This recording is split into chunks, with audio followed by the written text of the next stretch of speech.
Good morning, good evening, good afternoon, depending on where you are in the world. This is John with Tommy's Top Picks, here to give you your weekly market update.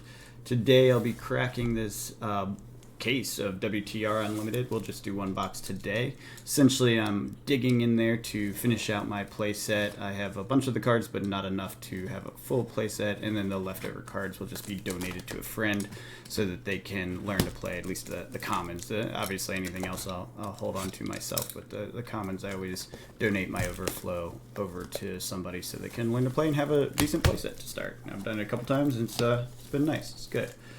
A couple of things to think about while digging through this. I'm looking for ninja cards because I want to build a Katsu deck. I have most of one together, but there's a bunch that I'm like a few one or twosies that I'm missing within the play set, and so hopefully I find enough ninja stuff to finish off my constructed deck.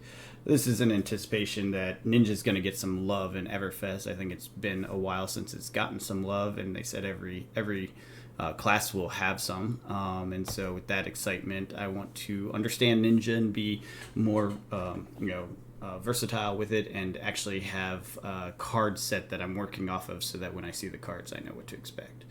Let's go ahead and jump in here, but I want to just give fair warning. I might not be around next week, so if you don't see me next week, don't be surprised. It is the holiday week, so I'm going to try to get that done before I go, but if I don't be surprised. That's all. So let's jump into the news.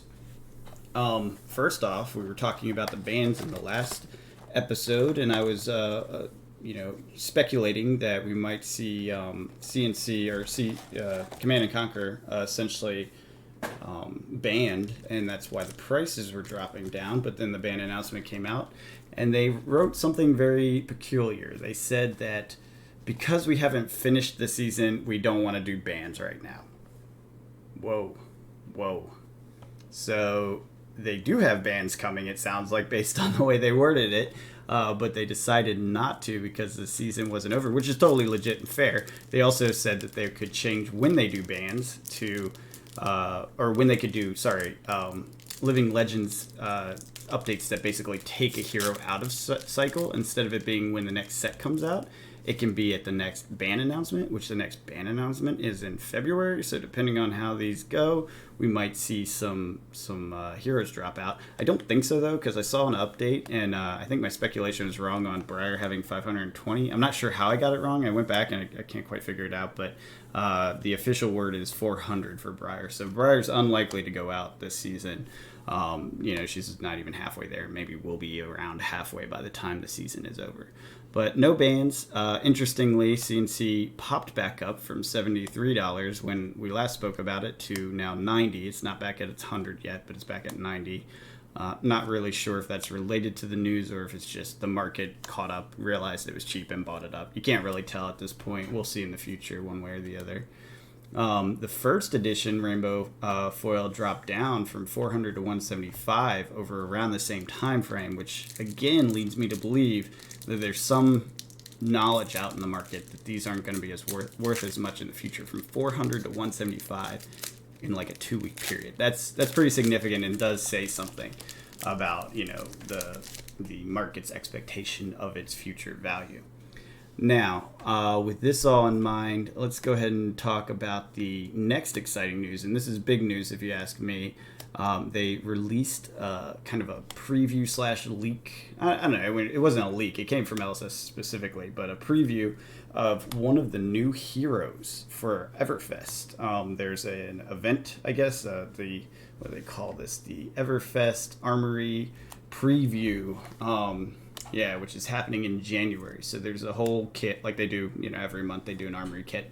But this one is an Everfest preview. So what they did was dropped an Everfest hero named Valda Brightaxe, and they dropped a Life of the Party card, which is a new card as well. It's a generic action. So it's a Guardian hero, no element, no talent, right? Just a generic Guardian element, or Guardian hero.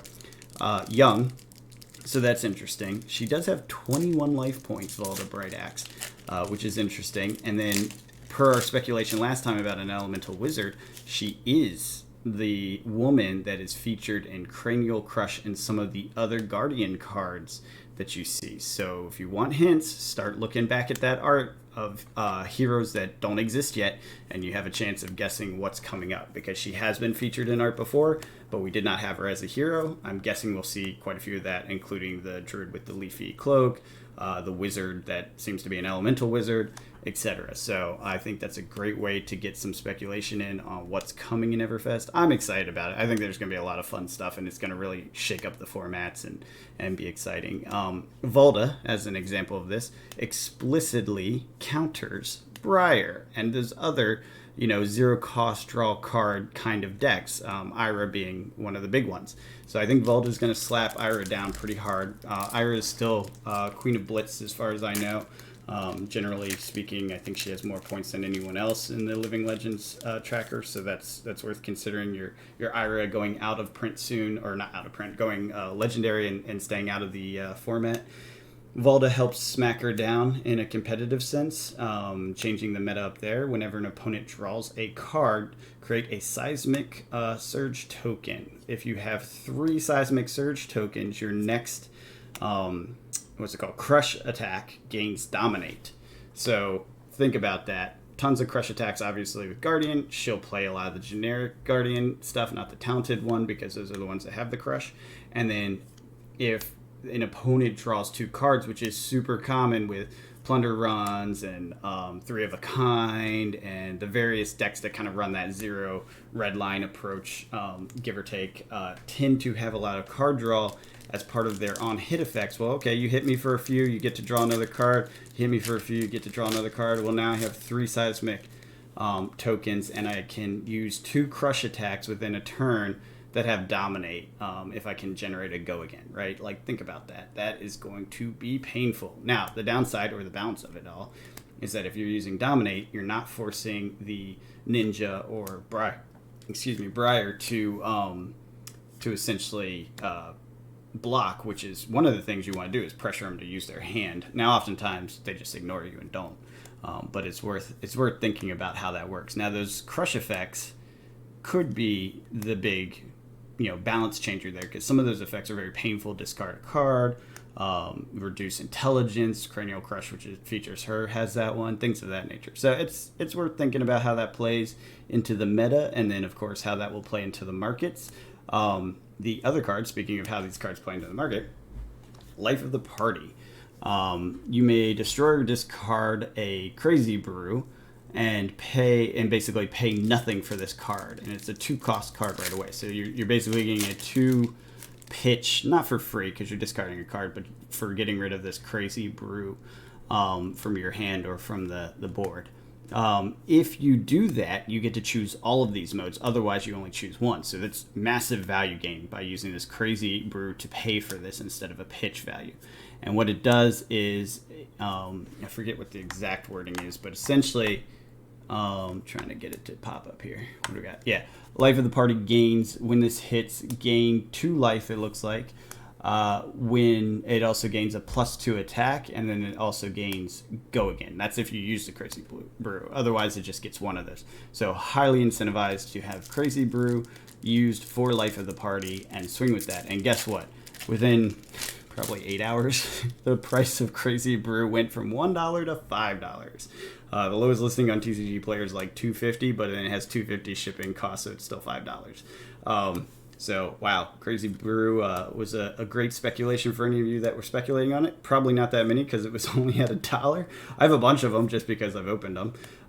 So that's pretty sweet. And I like this. I like this as a future direction for the company. What ends up happening here, and this is something you can think about, and I think LSS is thinking about, and I'm hoping for our future that, as far as speculation goes, that they do this. A cheap card with interesting effects suddenly getting a new life in the financial markets because of a new card coming out. Now, that's not like unheard of or unprecedented, but this seems very specifically targeted. One, this Volda helps to affect the current meta and these Cheerio decks or Redline deck type, draw lots, which is huge. It changes the meta dramatically, assuming there's more of this sort of like counter move sort of card stuff coming out. And then Life of the Party, it dramatically increases the price of an old card that you can't get, as easily anymore. I mean, obviously there's still boxes out there, but it's not in print anymore. So it dramatically increased the value of that card overnight, which is awesome. Another thing to note and worth thinking about is there's this other thing listed at the bottom, and a lot of people I think miss this. Bravo Star of the Show playmats. That's the playmat they're giving out. Bravo Star of the Show. That sounds like a hero and a title. Is this a new Bravo we're getting? Are we going to get multiple heroes of the same name with different titles that behave differently? Interesting. Not sure if that's true. Worth thinking about. Not sure how that would play into the markets at this point other than Bravo's specialization cards being more valuable. So maybe are all specialization cards worth picking up in case they give a second title to heroes that are out there? I don't know if I would do that. I think that would be a degenerate speculation, as in there's not a lot of data on that. But hey, if you want to blow some money, that might be the way to go. And obviously Bravo being the primary one since they have a mat coming out with that title. So that's something to think about as well. Degenerate speculation there. Pick up all of the Bravo specializations because Bravo's going to get a new Bravo, which will have a different power theoretically, and might work better with those. I don't know. Bravo works pretty well as is, so I don't know why they would do that. But hey, it's fun to think about. All right. So no bans. We have the new Valda.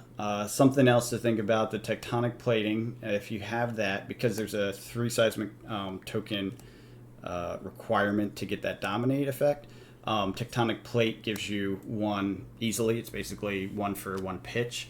So you can see pitching a blue and having 2 left over to swing with, and then getting that seismic token first, and that gets you to the 3, which gives it Dominate.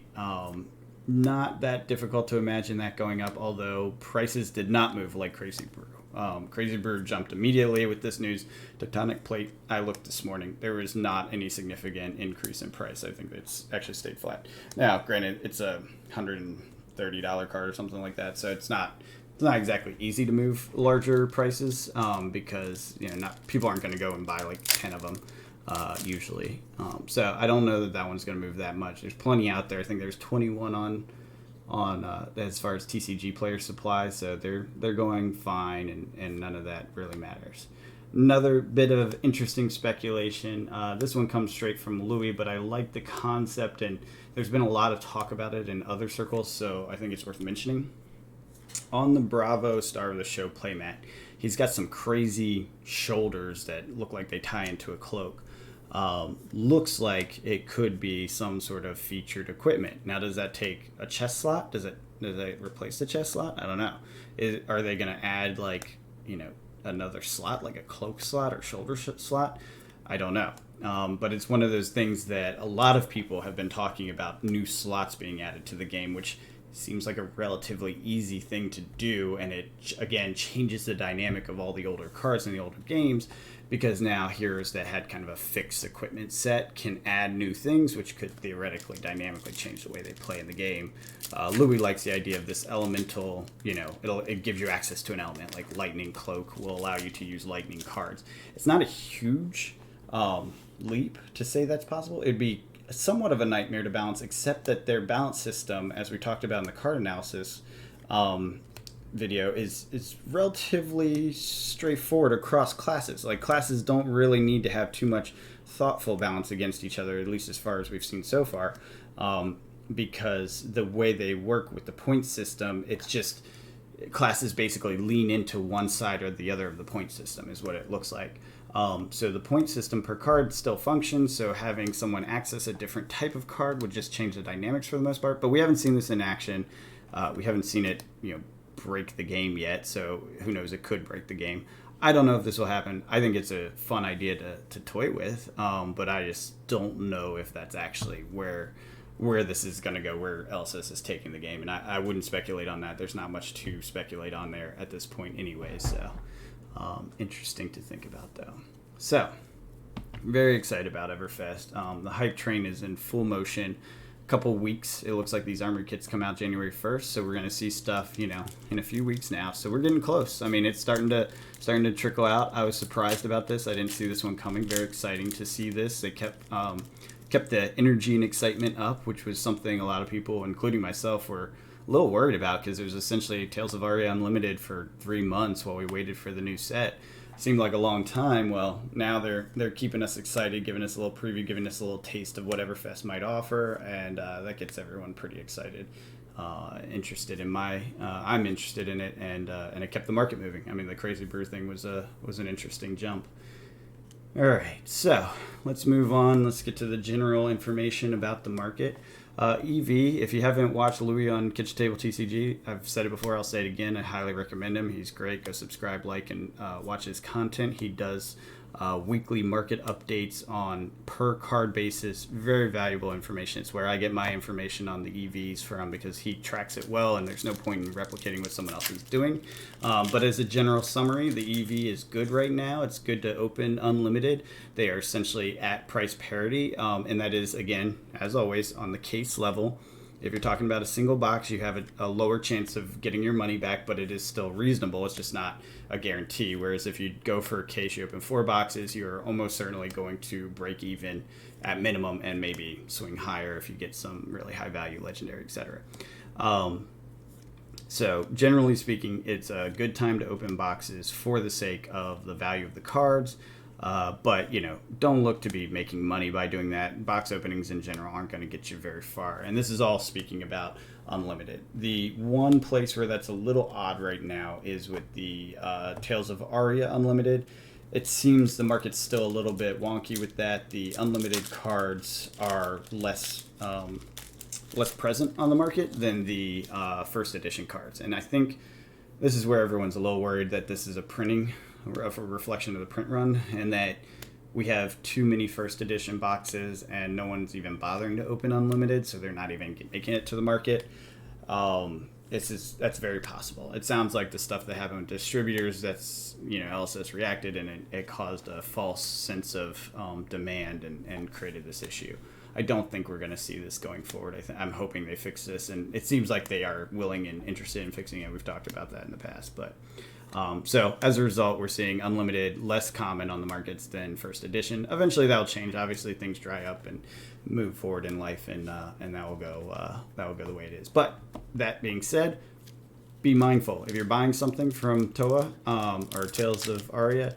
Look to see if there's something that is a more valuable rare card that's out there that is a couple bucks more. For example, there's a lot of rainbow foil equipment that is selling for like $10 less than the cold foil.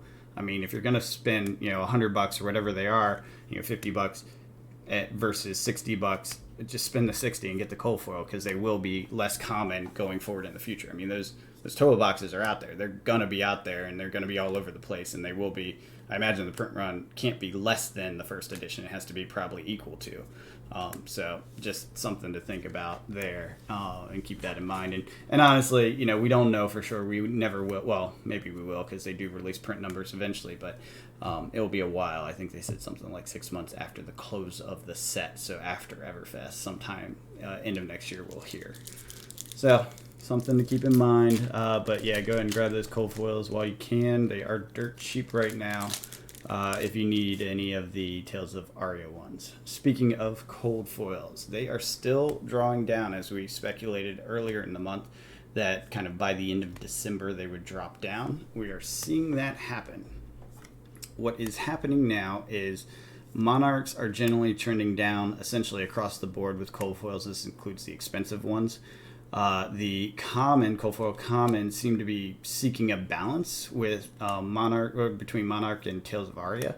Essentially, Monarch is retracing, kind of trying to. I think Tales of Aria cold foils being so cheap is drawing down the prices of Monarch. Essentially, people are speculating it's similar print runs, and so they should be about the same price. And so there's kind of a balance happening between the Tales of Aria and the Monarch ones, which is one of the reasons I say pick up those Tales of Aria while you can cheap, because once those print numbers come out and maybe we realize there aren't as many as everyone thought, that price will spike up. Alternative is hang tight if you have all that, all the Tales of Aria common cold foils, and hang tight, wait for Monarch prices to continue to trace down, because they are still dropping, and then pick them up at a discount. I've picked up a few that I've wanted for a while just to round out my Monarch collection. So first edition cold foils, first block, cold foils are trending down as well, but the volume of sales are very low. I think we went over this last time, like the tunic and whatnot selling for way cheaper than they had in the past, $2,000 and the like. for the first edition cold foils. I think we're just seeing that across the board. Or no, I'm sorry, it was Shyana that was the case. It was 2000. But yeah, we're seeing it across the board. A lot less, I guess, investor, if you will, or collector pressures on the market. But it's low volume, so it's hard to make any concrete statements about it. Point being, prices are generally ticking down for the older stuff, which is good for people that are coming in now and want to collect.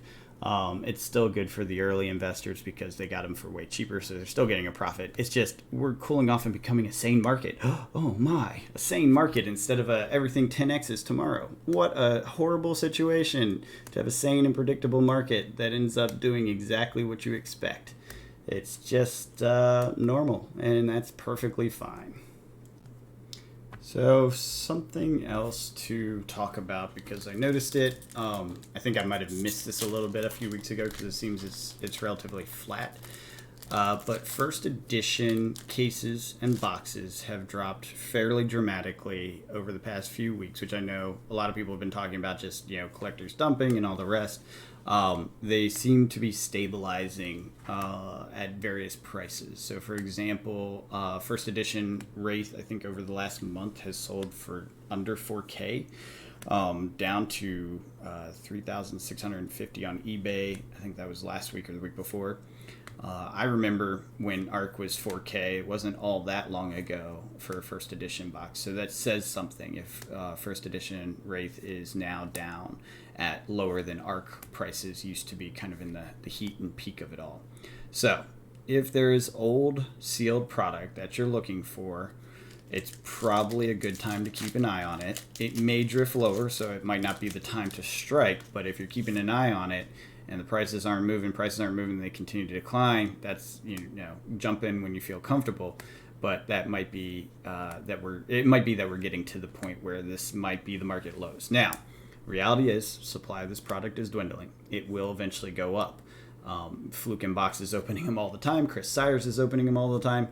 Eventually, there will be none left, and the prices have to go up at that point. This isn't the speculation thing, which was happening in the beginning, where there was plenty of supply, but there was all speculators just pushing prices higher. This is the real supply is gone level. So, getting in sometime around now, while it's at its lull and people are least interested, is probably the right move if you want to long-term speculate on first edition sealed product. And we know the print runs for first edition, so we know exactly how many were out there. We know exactly what that looks like and what you're actually buying when you get that based on the initial supply. And just, you could probably estimate by just going through these videos of people opening these dang boxes, because they do it a lot, multiple kind of a week essentially. So these prices are ticking up and will continue to tick up eventually. But right now, it's a cool market. So jump in when people are afraid, when everyone's speculating that everyone's leaving. Fear in the streets is a great time to go ahead and buy when you're looking to get stuff that's rare and will be more rare in the future. Speaking of that, let's go through it a little bit. So 3650 for first edition Wraith, which is rather low. Crew case is under 4K, so $800 a box, which was the value of Monarch boxes maybe 6 months ago or something. So your Crew prices are way down. And Crew, I can't say this enough, is a favored set. So many people loved Crew. It also seemed to have a relatively low print run across the board. Now, I can't say that about first edition necessarily, but obviously Unlimited was an unexpected out of print. So think about it that way. A lot of people loved it. Very good set. Now, you do get less cards per dollar, so there's that balance factor to it. But I know so many people came in at Crew that just see it as like their beginning of it. It is right when this whole game started to take off and get a lot more people. So we have that as a factor worth thinking about. So might be the time to pick up your Crew case or a couple of empty boxes, a couple of single boxes. I think one box is going for $650. Something else we're talking about there. Well, let's finish this and then we'll get to that. First edition ARC, 2,500, so it's down as well. First edition Monarch, less than 200. We're talking 150 range is very viable. Now Monarch, we know there's a lot out there because it kept getting dumped on the market. And there's been, even more stuff out there put on the market. I think it was Team Covenant just put another sale up for more Monarch, basically all they had left, which is fine. But it drives prices down, so keep that in mind. Last thing before we wrap this up and go over the cards, sealed case premiums. There's obviously a premium on cases. So as far as future speculation, they run above the per box price by quite a bit. So like I was saying, $650 for a single box of Crew. A case goes for just under $4K at around $800 a box. So there's a premium for a sealed case. Keep that in mind. If you want to invest in a sealed product, cases also protect the boxes a little more than individual boxes. Obviously, you have to be able to pay the extra amount. Single rare cards, Fable, Legendary, Promotionals, etc. are just sitting flat. They haven't really moved much. They have dripped down for a while, and now we're basically seeing what looks like the bottom. So I think collectors are somewhat done selling. We're not seeing downward pressure, but we're also not seeing upward pressure. Some of this stuff is rare and will never come back. Some of these Fables, Legendaries, and promos. So if you're looking into individual cards, this might be a good time to think about buying. Again, do it within the time frame of the holidays and that sort of thing. Is probably the quietest time in the market. But yeah, that's it for your market update this week. Let's go ahead and clean this up and then and get to the prices. Okay, not a great box here. Steel Blade Supremacy 270. Glint of the Quicksilver Rainbow Foil 1508, the big winner.